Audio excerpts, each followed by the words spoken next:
वो शख्स एक दूर में मिलता रहा मुझे, साया था कोई अजनबी जचता रहा मुझे। मैं सोचता था कौन है, साथी है हमनवा, जो एक किताब जानकर पढ़ता रहा मुझे। हंसता था जैसे रात का तारा हो दूर का। मैं एक सफर में था मगर दिखता रहा मुझे।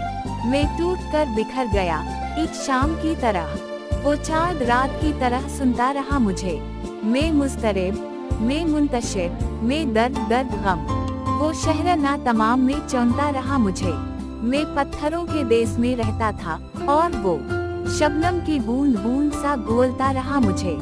वो भी तो दूर था कि वो कातिब था ख्वाब का, वो भी तो दूर था कि वो लिखता रहा मुझे। वो पूरा सकोसी एक सबा, मैं नोश में कोई, वो देखते ही देखते चढ़ता रहा मुझे। बिखरा था टूट कर कभी, वो मेहरबान था, वो जोड़ जोड़ कर यूं ही रखता रहा।